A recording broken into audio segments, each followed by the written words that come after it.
যুক্তরাষ্ট্রের মাটিতে প্রথমবারের মতো সিরিজ খেলতে গেছে বাংলাদেশ জাতীয় ক্রিকেট দল।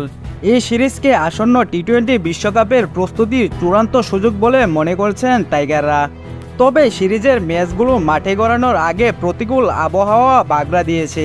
3 ম্যাচের টি-20 সিরিজের venue prairie view cricket complex মাঠের বেশিরভাগ স্থাপনায় জ্বরে ক্ষতিগ্রস্ত হয়ে গেছে। ফলে সংখ্যার মুখে পড়েছে আসন্ন এই সিরিজ।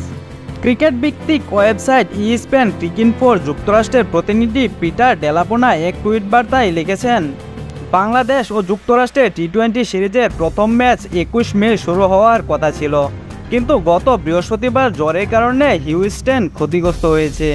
এমনকি প্রেইরি ভিউ ক্রিকেট কমপ্লেক্স অস্থায়ী যেসব স্থাপনা বসানো হয়েছিল তা ধ্বংস হয়ে গেছে।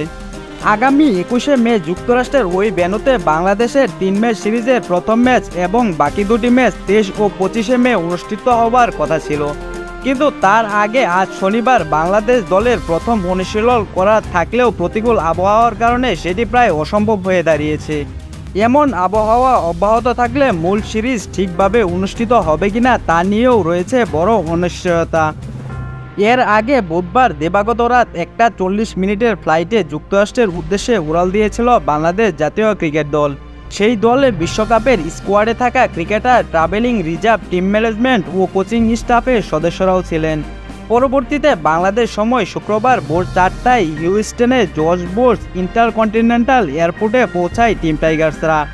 এরপরই টেক্সাস শহরটিতে শুরু হয় বজ্রপাত ও লাগাতার বৃষ্টি, যার কারণে সেখানে এখন পর্যন্ত 7 জনের মৃত্যুর খবরও পাওয়া গেছে।